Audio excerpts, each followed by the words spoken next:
Hey, welcome to a new episode of SDV Coffee Talk with the topic of cybersecurity in SDV today. Just a small disclaimer from my side. I mean, everything what I say is my own opinion and has nothing to do with my employer. I have for today my co-moderator, so to say, Florian, and two guests. Just let's have a small introduction round and then we can probably start. Kati, you want to start? Sure. Thanks, Fateh and Florian for having me here. I'm Kati. I'm from India, but hailing in from Stuttgart, Germany.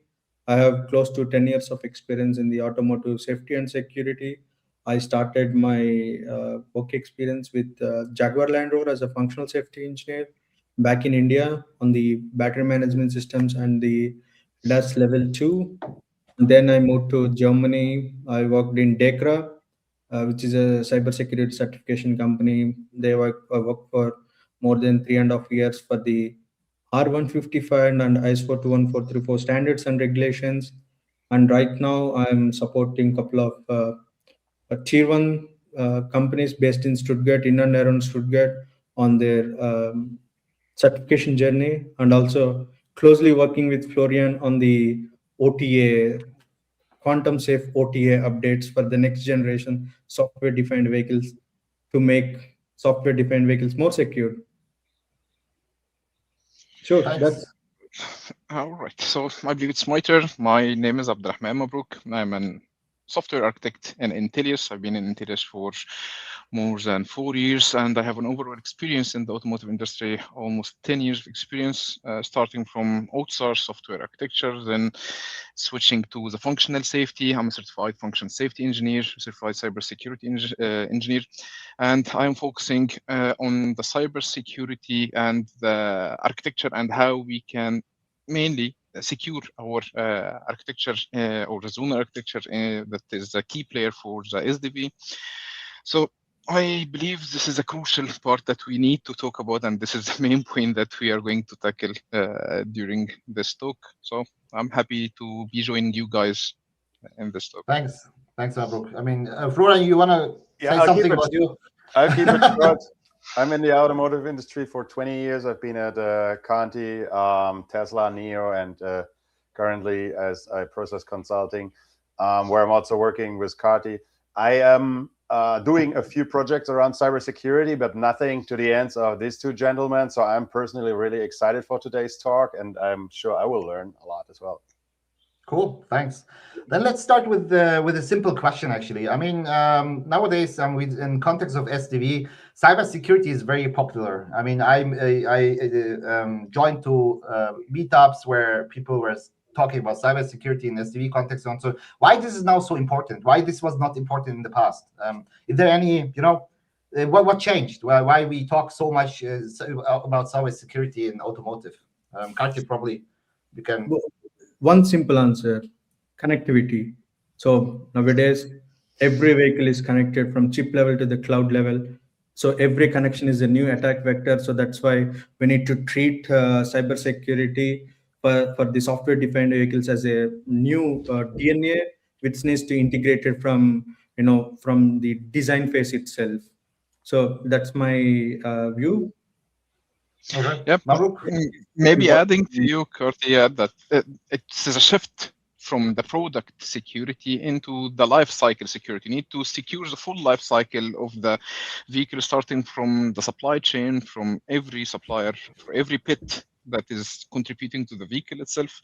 So starting from maybe the cloud or the server-based suppliers to the suppliers that are supplying maybe something simple as the bolts, for example, to just the mechanical parts. Because everything, as Karthi mentioned, this is an attack vector. This is a vulnerability. If one is trying to attack it or the hacker trying to attack it, it will just make the full chain vulnerable for the vehicle. Yeah, and one thing, sorry, go ahead. Finish yeah, sure. So one thing we are seeing now is that the vehicles are connected, yes, to the internet, but they're also connected to each other, right? So what we now can see or imagine is what you call swarm attacks, right? So you can actually find the lowest entry point, so the easiest entry point, the most vulnerable entry point, and you have to go, and then you can actually go and spread that out over a fleet or a region or something like that. And so the whole approach of SDVs with their connectivity and the V2X systems and ideas, as well as updatability, and I'm sure Katja has a very strong opinion about that, that actually opens a lot of new ways for cybersecurity attacks or for cyber threats. Okay. I mean, I had a couple of discussions actually also with friends in automotive. There is this notion of okay, cybersecurity. Every security problem can become a safety problem in SDVs, and how to handle this actually. You know, I mean, if for example you have steer by wire or brake by wire or something like that, you don't have any mechanical stuff anymore. It's everything cable. And every security problem could be also a safety problem. What do you think about that? I mean, so just a real quick thought. It's so much more amplified in SDVs, but it's not starting with SDVs. You can have safety issues caused by security problems also in EE architecture. There was a guy once, he actually hacked into a Toyota Prius radio, and through CAN error frames, he made the engine shut down on the freeway. So really? It's possible, right? But the spread or the spectrum of possible attacks is like an order of, or probably several orders of magnitude. Actually, this is what I like to call when TARA, which is a threat analysis and risk assessment, meets the HARA, the hazard and risk assessment, because now it's an integrated risk management. They need to come together. They are not in a parallel or a separate worlds as they have not been in silos. before. Oh my God. Yeah, exactly. So we need to work with it, as you mentioned, Florian. So I was not aware of this spurious attack, but I have heard some GPS spoofing attack. So if the GPS, you are trying to provide a fake or spoof the signals of the GPS itself, you will just allocate the vehicle in a different way that might be inaccurate for or that might harm the safety of the driver or the vehicle owner himself.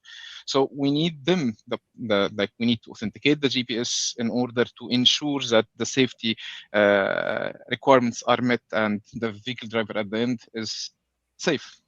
So yeah, I mean, in general, so I always say there's no safety without security, period. This is a factual statement today. As soon as your car becomes vulnerable to a security threat, safety is at risk.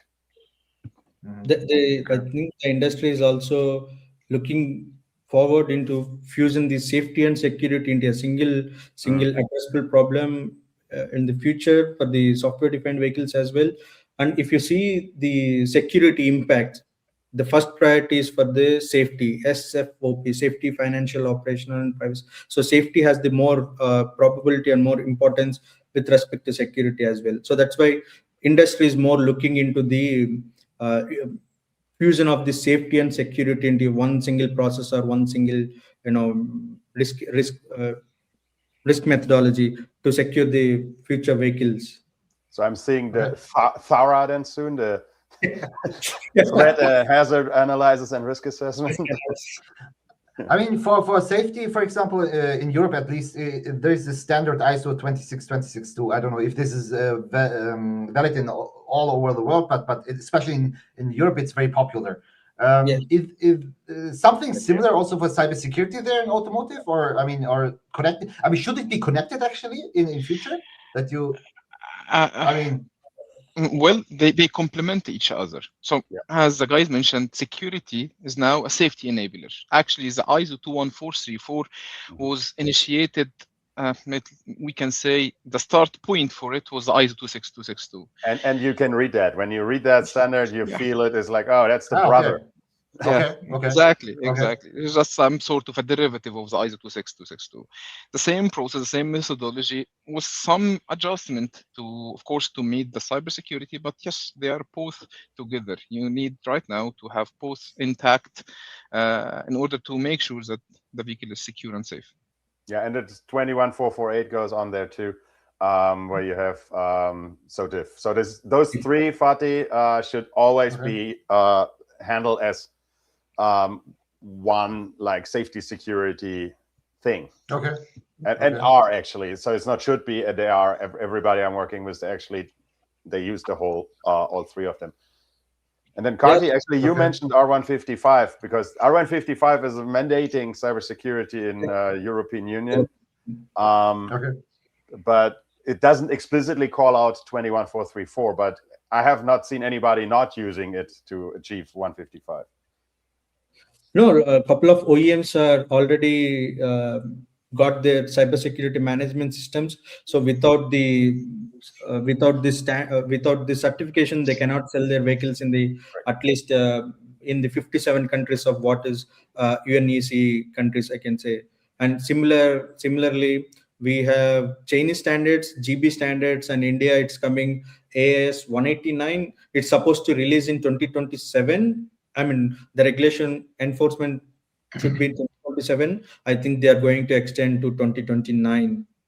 If you don't have certification, you cannot sell the vehicles. So it's a mandate by the law. Yeah. I mean, there is some kind of assessment of that. I mean, that the OEMs has to before SOP certificate. Okay, but what is certified there? What exactly is certified? So it's called a CSMS, the Cybersecurity Management System. And yeah, maybe you guys are so deep in it. Maybe you can give us an idea what a CSMS actually is and looks like. Yeah, the experts came up with the standard, which is called ISO 21434, road vehicle cybersecurity. And upon that standard, European Union has this R155 regulation and China has GB standards. So whoever making the vehicle needs to obey this regulation and prepare the documentation. They need to show to the authorities that they produce the vehicle or they manufacture the vehicle with the in a secured manner. They need to demonstrate that. So that's all. If you don't have this demonstration or the documentation, you're not going to sell the vehicles in these regions. Okay. Thanks to Brian to post a link in the chat. So for everybody who is interested in looking into that standard.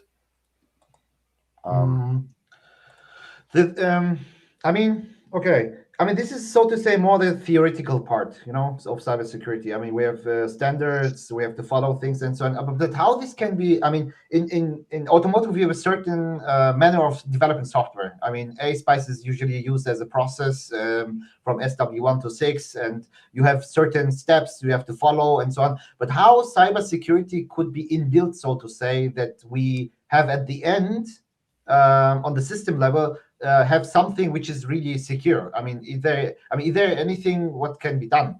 I mean, like in the safety case. I mean, for safety, there are certain measures you have to implement in your software development process that you can ensure at the end your software is somehow safety certified.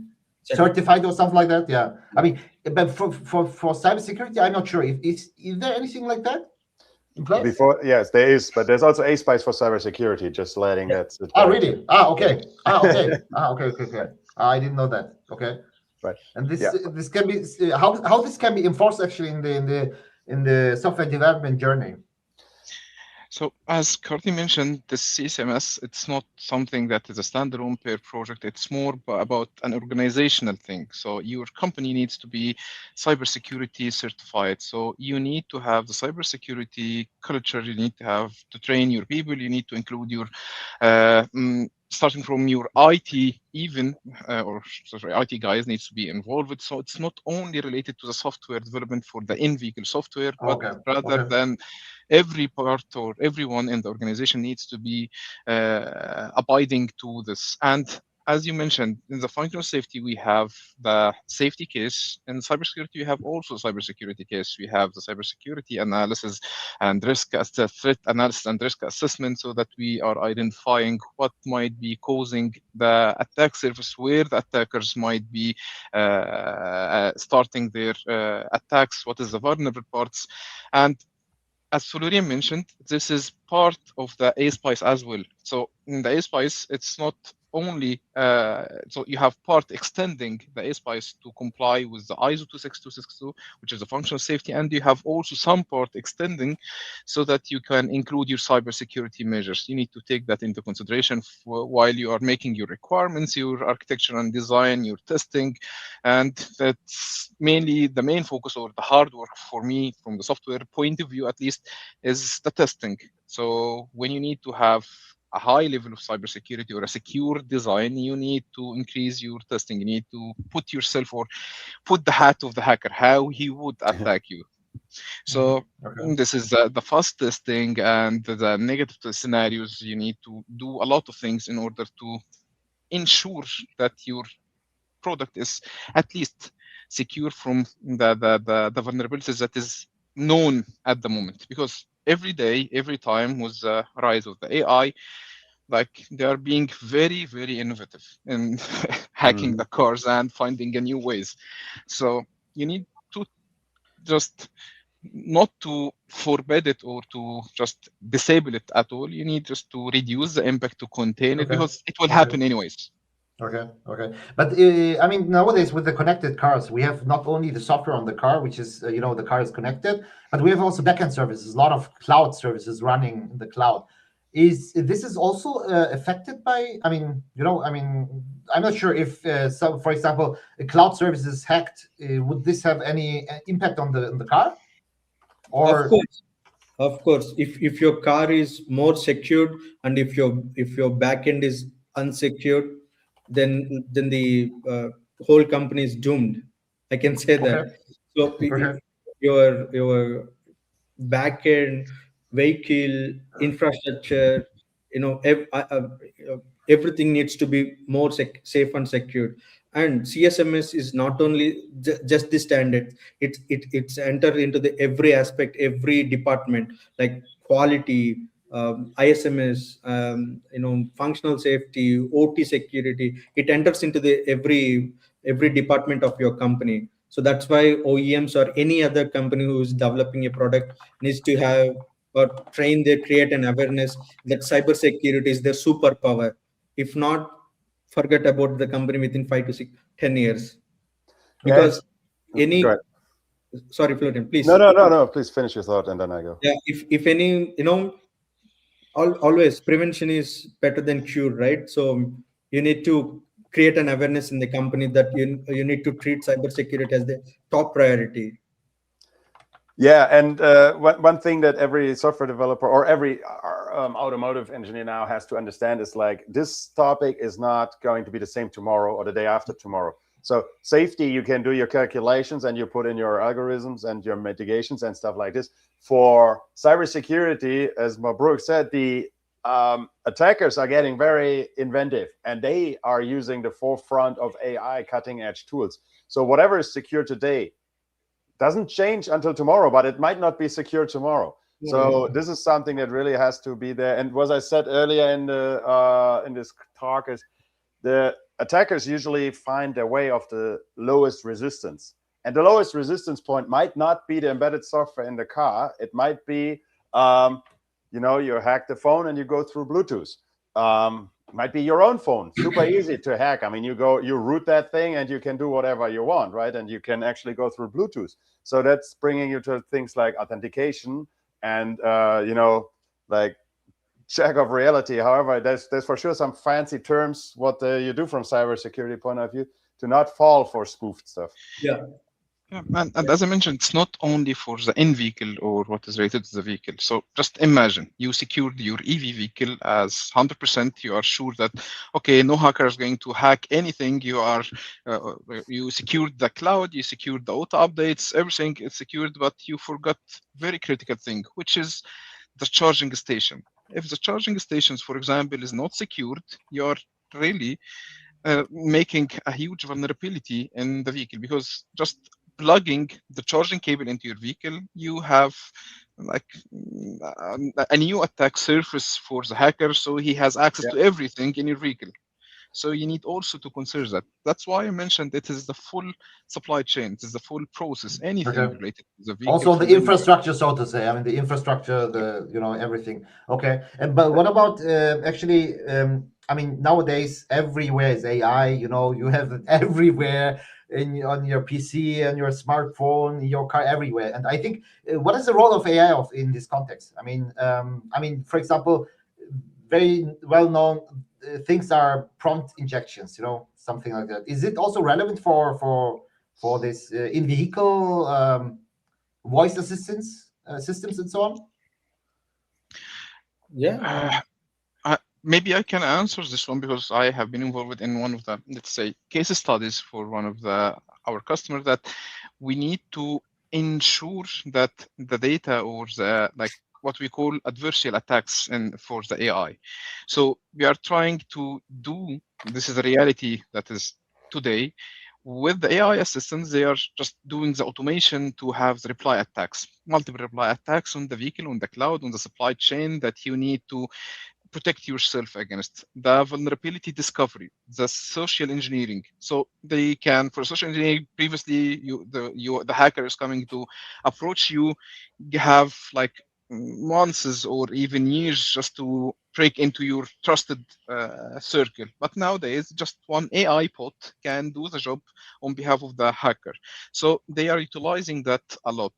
And what actually have been done right now, that how can we protect ourselves or our AI or the in-vehicle AI used? Because, for example, nowadays the AI is used in the in-vehicle software, in the ADAS systems, and the perception algorithms and ML models inside the vehicle, and just the hacker can fool the data that the sensors or the cameras are preserving, just putting some sticker on a sign on the road. This sticker is not seen by the human, for example. So instead of seeing, okay, this is a stop sign or a school area, for example, you see, okay, this is a speed range 80 miles per hour. So this is a kind of spoofing or hacking that the hackers might do. So, and if I may, that can be unintentional. I think I mentioned that before once. So in the summer vacation, we were right on the Austrian-Italian border, and we were going over the border all the time. And when you go into Austria, you have a big sign that says this is the speed limit in the city, this speed limit outside the city, speed limit on the freeway.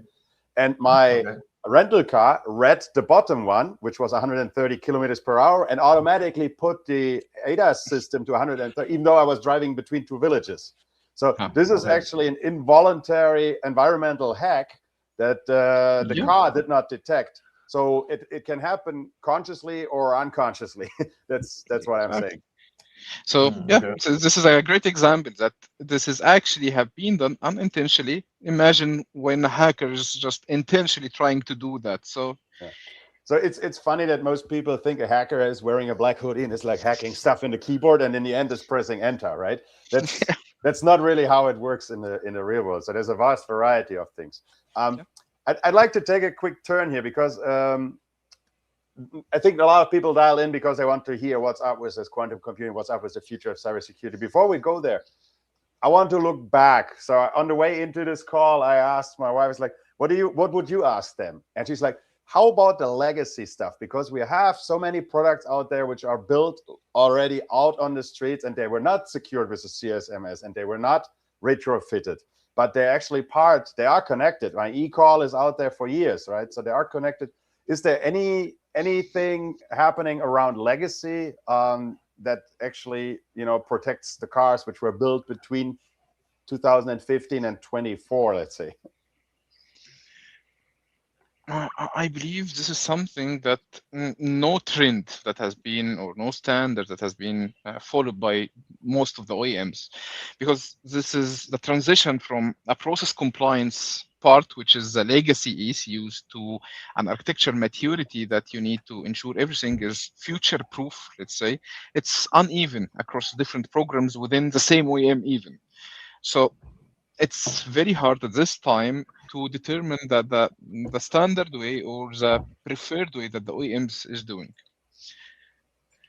Because I believe the most thing that they are trying to do right now is post-quantum, as you mentioned, for the future vehicles. So targeting 23 and 2035, when the quantum computers will be at hand, as per the recent studies.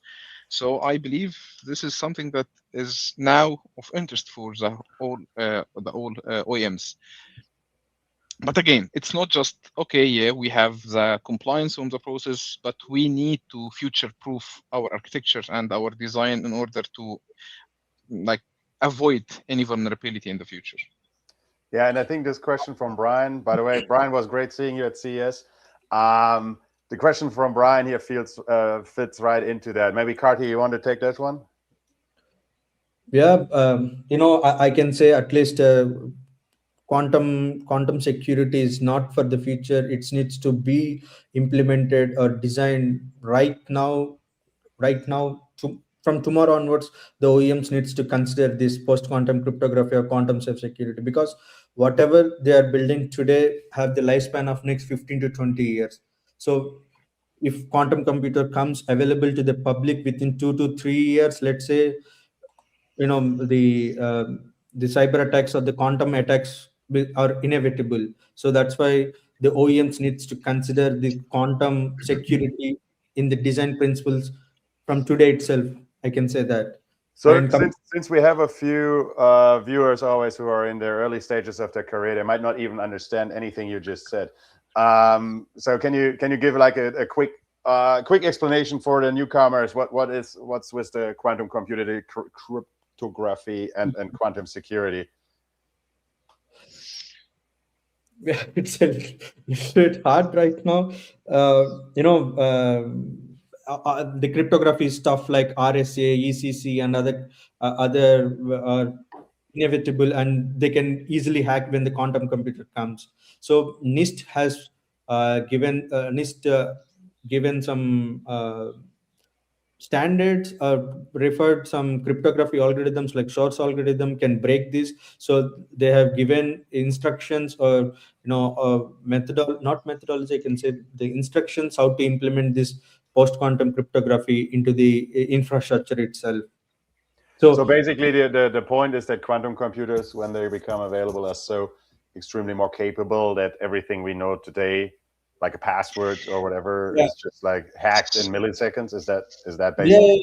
Like hackers now are already using this stuff, like they call it as a harvest now decrypt later methodology. So whatever you think today that is encrypted, when the quantum computer comes, it will available in the plain English.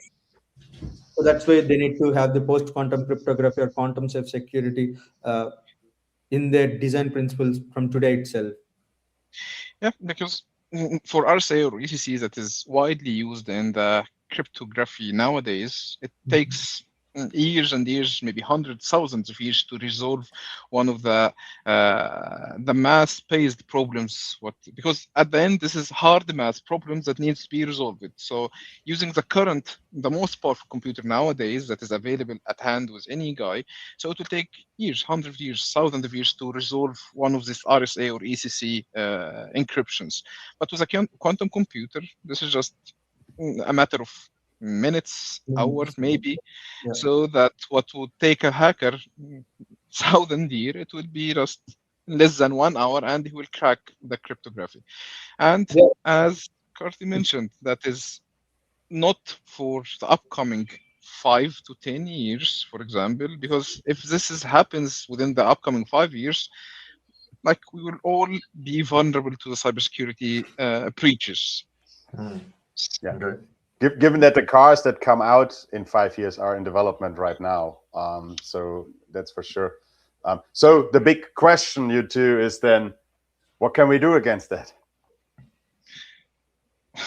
So you need to have crypto agility. You need to ensure that in your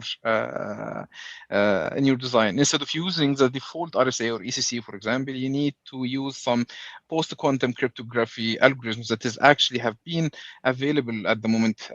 One of them is called Dilithium, Kuiper. These are the most popular algorithms that have been used, and actually I have seen some microcontrollers and microprocessor suppliers or manufacturer has been involving some cryptography hardware accelerators in their hardware security modules.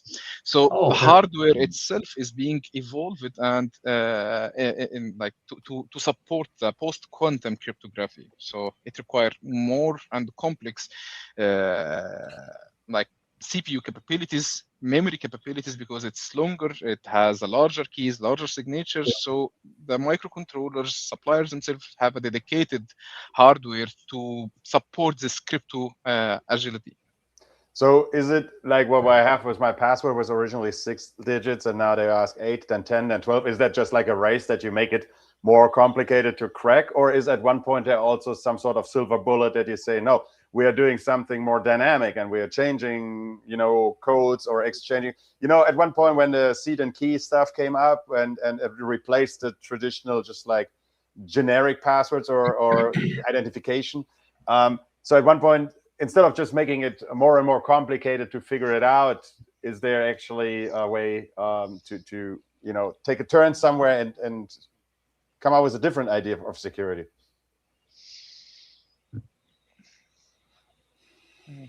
Karthi, do you have an answer? Because this is something in the future, I believe.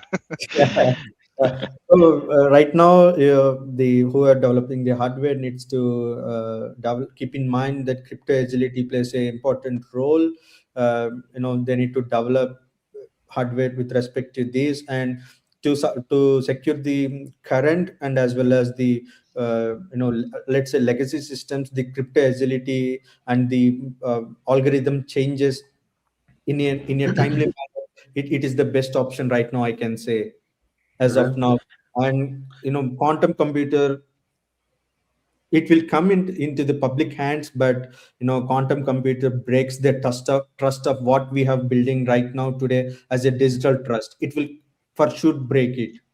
So But that's why, I mean, we look on the algorithm parts now a lot, but can we do also something in the EE architecture to make it more secure? I mean, Secure by the design. vehicle, exactly, secure by design. Can we do something there that the whole system has not a big attack surface, so to say? I mean, to minimize the surface a little bit.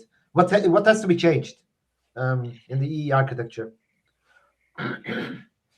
right now everyone is moving from domain to the journal. At least a couple of OEMs, I can say, they are preferring the journal architecture. So as you said, secure by design. Right now, from today onwards, they need to think how they can implement this cyber security from the design phase itself or the requirements phase itself.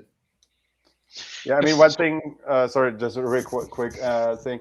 So what we did at Tesla, for example, we by design, we made sure that there's not every controller has access to connectivity, right? A lot of startups, there's like, oh no, we just like every controller gets their own OTA and so on. And Tesla's like, no, we have one secured controller that gets all the OTAs and it distributes them. So I only have to secure one gate and not 50. You have, so to say, over one gateway. I mean, this gateway is literally secure. Okay. Okay. Literally the gateway. So has been what I like to call is moving from the perimeter security. You don't need to just secure the perimeter of the ECU to just put the firewall at the edges of each consumer of the connectivity, as Florian mentioned. So one approach is to have only one connectivity enabled ECU that is fully secured. You have multiple layers of firewalls just to avoid anything, because this is enabling the concept of that zero trust. Because if you have zero trust in your all the connected zonal architecture, so you have the bricks now connected to the central computer with the infotainment side. If you treat each one of them as vulnerable or it's already compromised during the architecture bring up, you are trying to minimize the blast radius when the hacker is compromise one of these zones, for example. So just when you're designing, it's already compromised. It has an issue. We need to secure our zone with it. It's not similar to the functional safety from the past. From the functional safety, okay, you have a deterministic flow. What will be the failure? How we can treat it? How we can like react according to it? Because at the end, it was some sort of deterministic failures that we can anticipate and we can react to. And But calculate, right? So that yeah, you have probability and everything. but from cybersecurity point of view, you never know what the hacker will do once he enters your perimeter. Okay. That's I mean, why I yeah, can go ahead, say go ahead. that's why I can say until now we are in a static defense mode, but from now onwards, at least the industry needs to sit in a continuous cyber resilience. Okay. So they say in English, they say the hindsight is 2020, which means like later you turn around and you see everything clear, right? And I love this comment from Nikolai on the right side. I don't know if you guys saw it, that his brother's car was stolen because the chief reset. Yeah, the thief, the thief reset the entire software of the car through the unprotected infotainment system. So now, from today's point of view back, and we don't know what year and make and model that car was, but you look back and say that was a bad design, right? So now I think you guys are in the shoes that you have to think yourself into 2030, 35. And it's like, what would I look back and it looks stupid what I'm doing today? Pardon my words here, but what looks so stupid that I should absolutely change that in order to not be that easy to be vulnerable? You need to have the defense in depth approach in your software design into your in-vehicle software. So you need to employ and deploy the intrusion detection and prevention systems, like something dynamic that is working the whole time. It will be updatable. You need to have the deep packet inspections to ensure that every packets or everything that you receive from your server, from your clouds, are already authenticated. It's meant for you, for your own ECU, and not meant for anyone else. We need to have some sort of a traffic filtering. We need to ensure that we have, as I mentioned, a multi-level firewalls across different ECUs.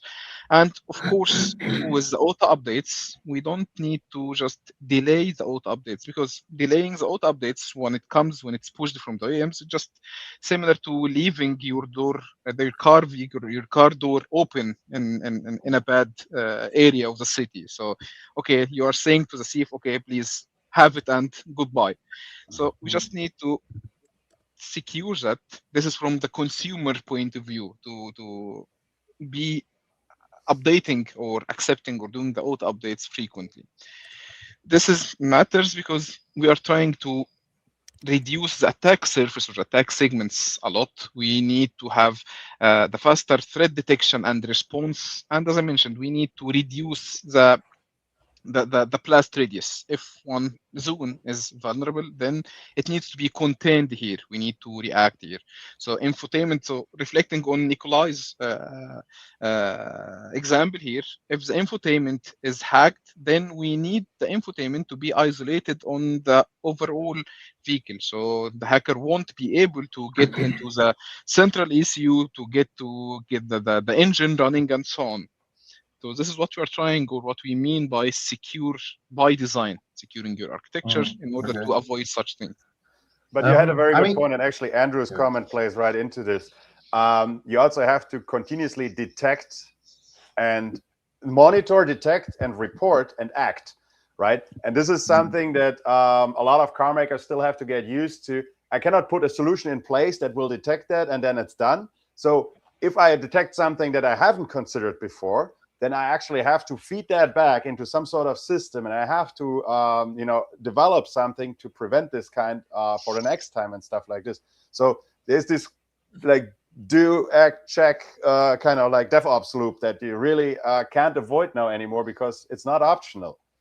I mean, if we see today's software development, more and more open source comes into the car software. I mean, we have a lot of libraries used, and so on.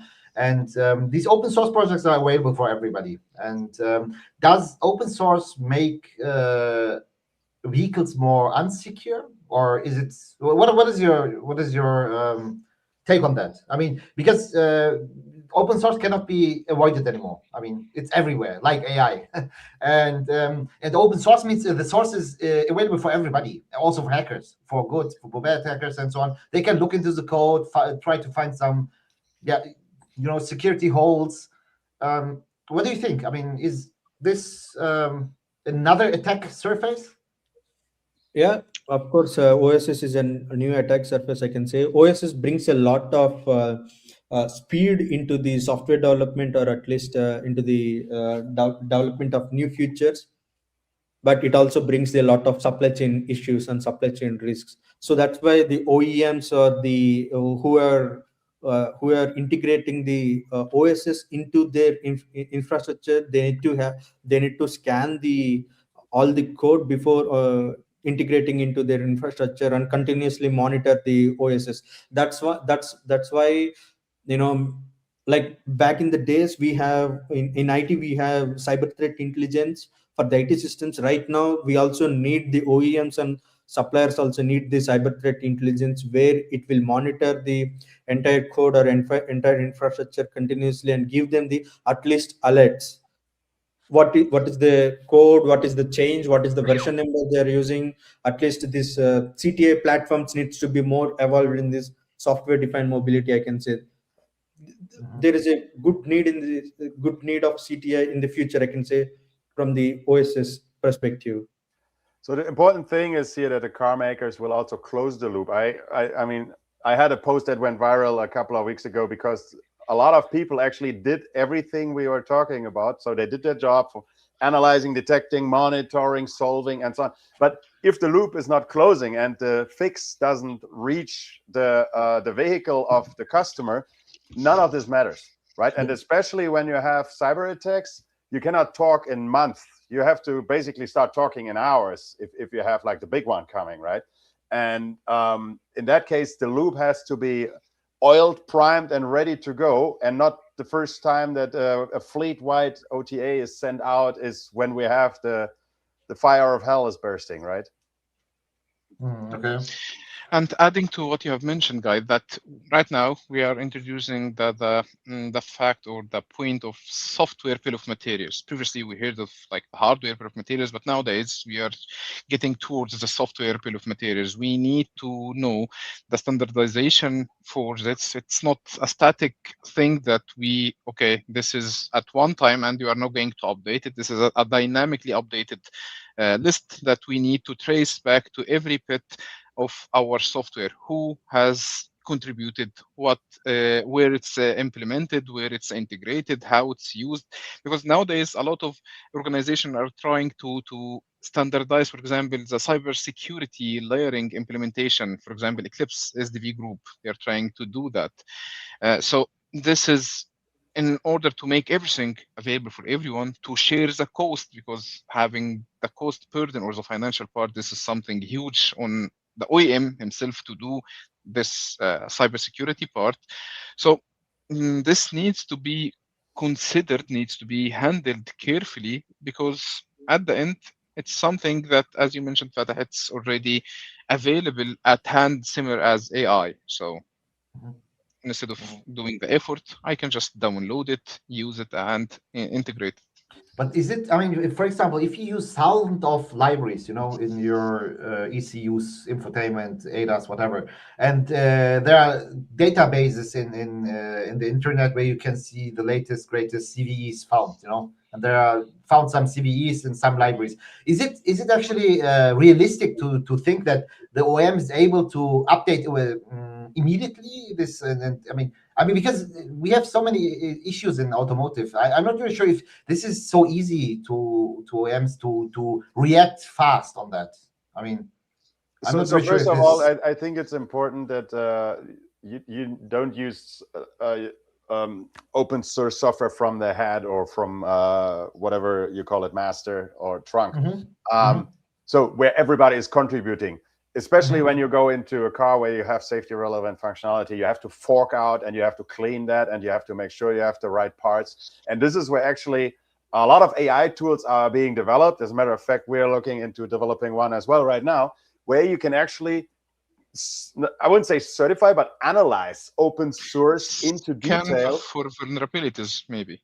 Yes, exactly. So stuff that was before almost impossible because you have 1,000 contributors. But now we have the ability using AI tools, or we will have soon, to almost like put a seal of trust on open source code, or not, and then you can't use it or fix it. I mean, there is one. I mean, I remember just one thing. I think it was in a Debian distribution. Some people try to contribute to the XZ library, I think utils library, to compromise SSH at the end. I mean, it was a long process, you know. Yeah. They and at the end, it didn't came to the main line of Debian. It was found before, but I can imagine that such silent attacks can happen also in certain libraries which are very much used in automotive, you know. And that does not actually have to be on purpose. So we had this a long time ago at Tesla. We had this scenario in testing that we found out that if you play a proprietary Nintendo tune over USB, it actually opens a port that you can use for a cyber attack. Oh, but really? It was because it didn't go out to the customer. We found it before. But first of all, it's like, how do you come up with that? Second of all, how did you test that you find that? I don't know either. But what we found, and I wasn't part of that group, I just heard about it, but what they found is that it wasn't really part of automotive software. It actually, over time, it trickled through and ended up in some piece of open source that ran in our audio system. Yes, we need to have a standardized process, or each OEM or each supplier, they need to have like a checklist, a process on how you are handling your open source libraries from safety point of view, from security point of view. Use your tools to do the scans for vulnerabilities. Use your tools to ensure that from functionality point of view, like, is it memory safe, for example? Is it going to be fit into our key features and not affecting it? So we need, like, we can't just ignore the fact that we have an open source. This is reducing the cost dramatically, so we cannot ignore it. We just need to handle it in a smart way. Yeah. Open source is not for free. I mean, this is very difficult to understand for many people, especially in automotive, you know. I mean, I had this discussion very often. Download it. Exactly. Open source is not for free. I mean, you know, this is but people have to understand this. This is very difficult. Actually, the computer I'm looking at runs Ubuntu, which is, I can download it for free, but I actually have to dedicate quite some hours of my monthly work hours to keep everything up and running. And that's just a simplified example. So if you use open source, you have to understand that you have to maintain, you have to analyze, and you have to understand.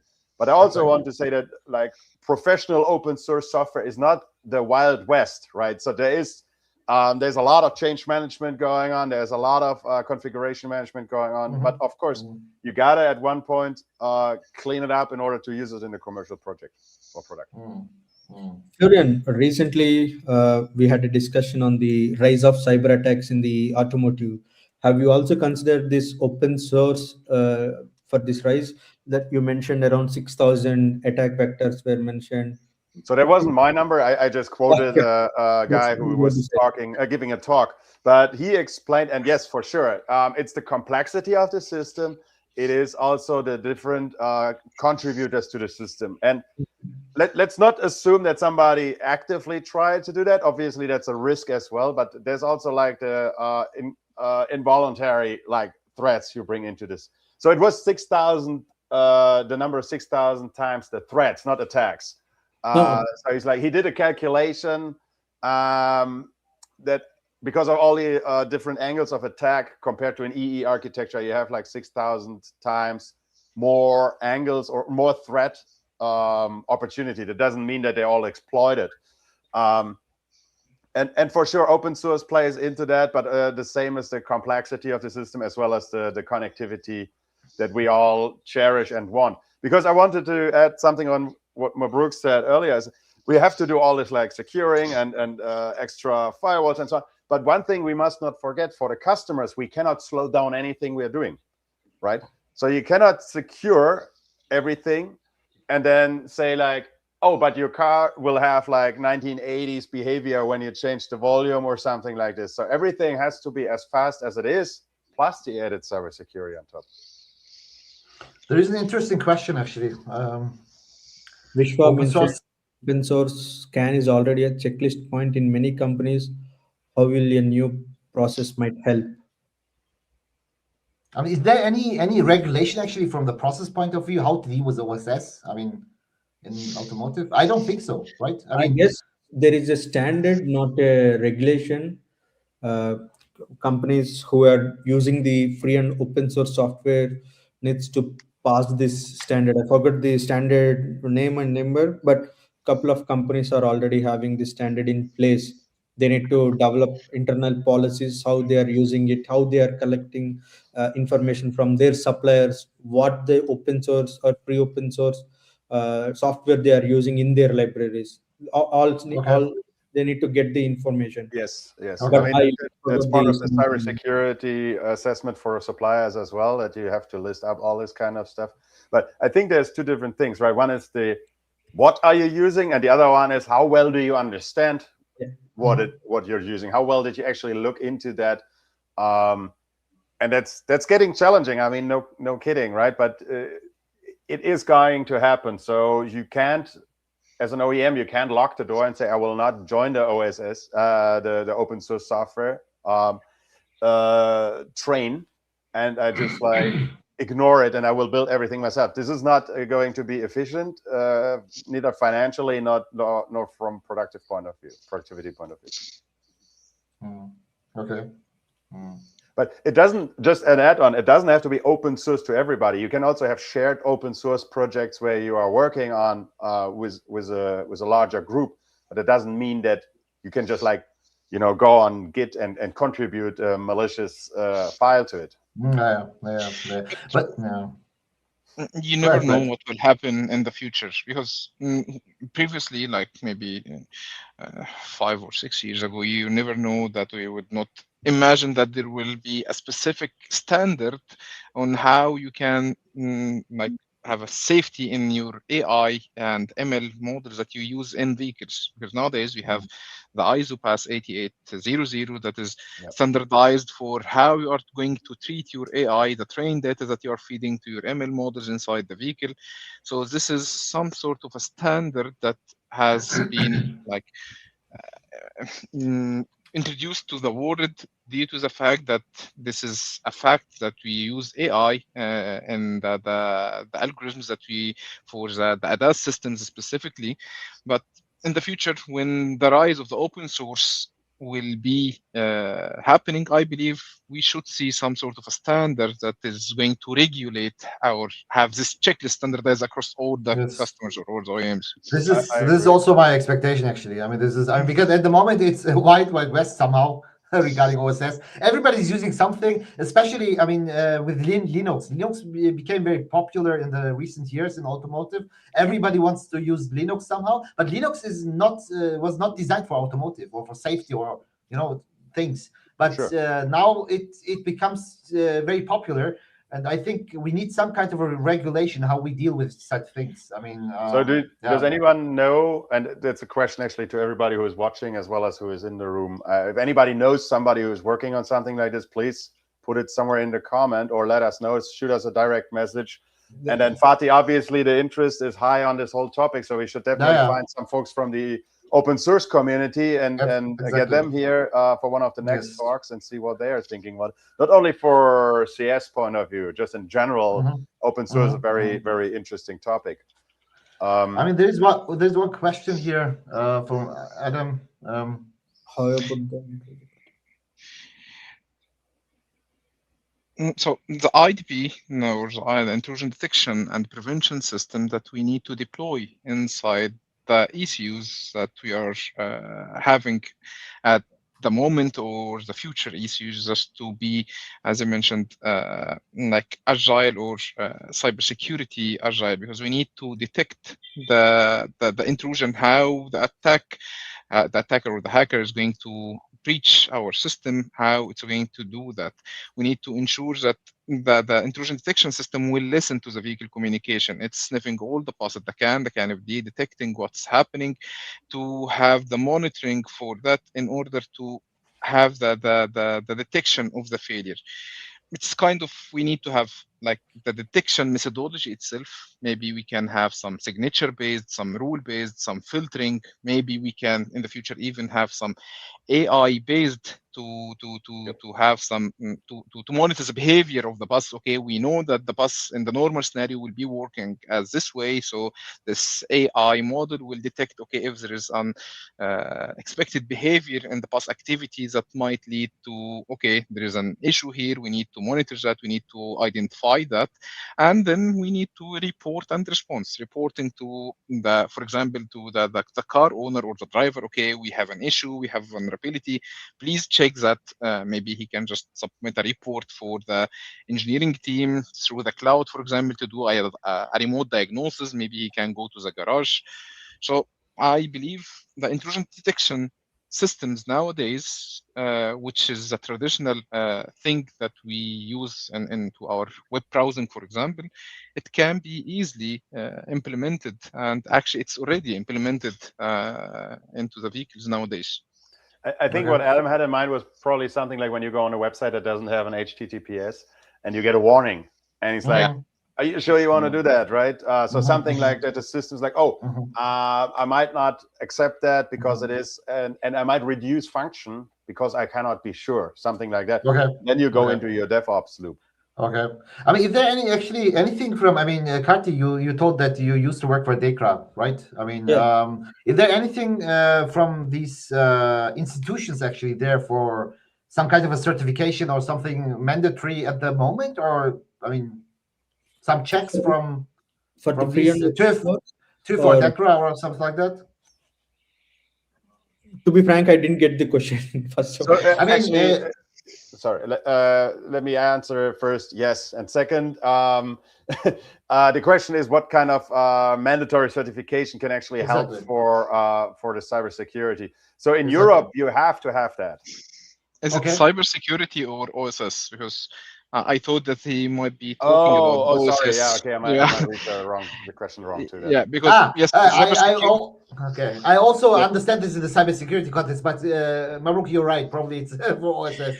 I don't know. Yeah, because for cybersecurity, yes, we have the UN regulations 155 that is nowadays it's in place that, okay, you cannot sell the vehicle without being cybersecurity compliant.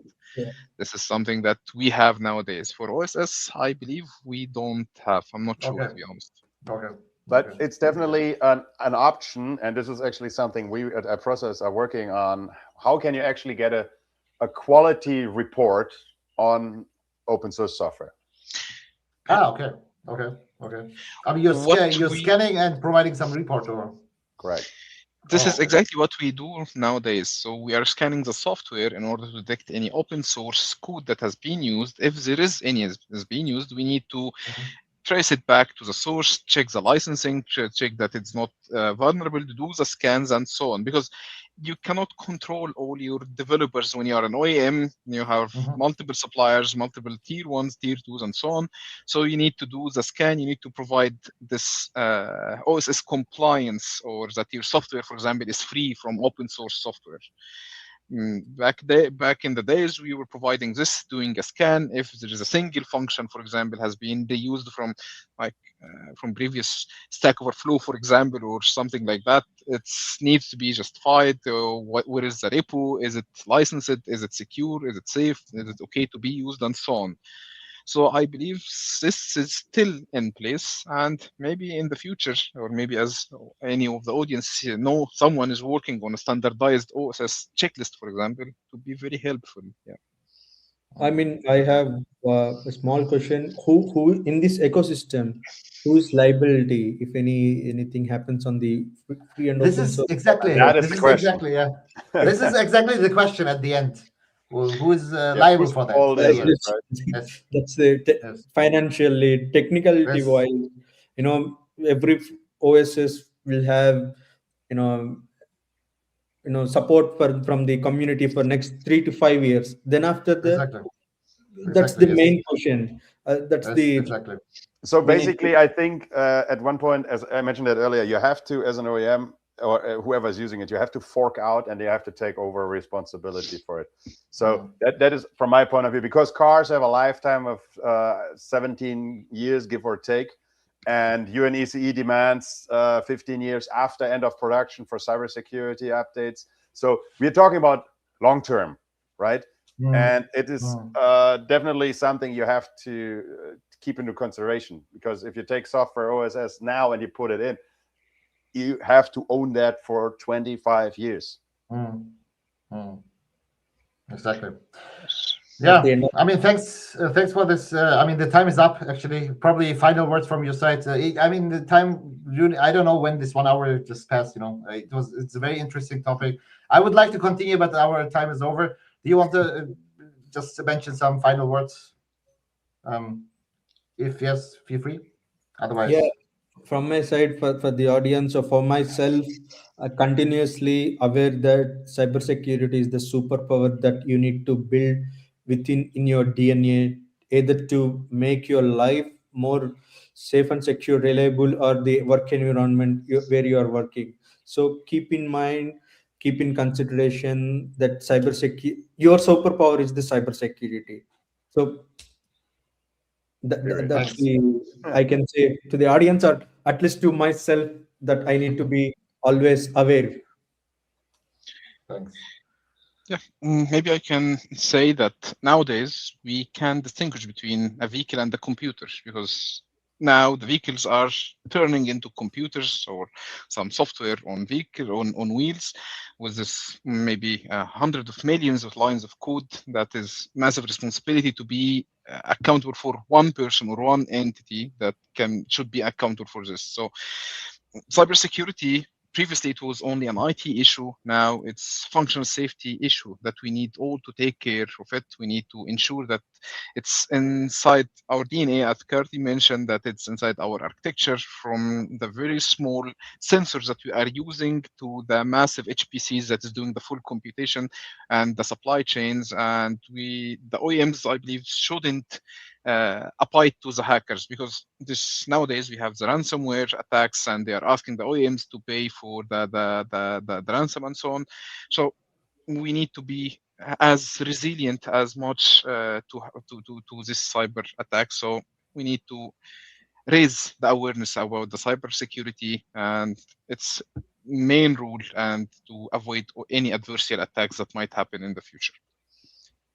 Okay. Yeah, Florian, and do you have not some? yeah, it's not optional. If you build cars, you have to put a lot of understanding and effort into cybersecurity. There's no way you can just let that pass. You have to be capable, as Karji said. You have to build that superpower, else you will have a major problem. Let's close the session with a very disruptive idea from Andrew. Actually, OSS OEMs. I mean, I think this is not so easy. Open sourcing OEMs. I think, but it's a nice idea. Let's see. Why not? That might be a great Why great not? project, an Thanks. open source car. Let's do that one. Yeah, why not? Why not? Maybe Thanks an for RC joining. one. Yeah, thanks for joining. Actually, I mean, we are All right. already over with the time, and see you next time in the next episode. Thanks. Bye. Thank you, everyone. Thank you.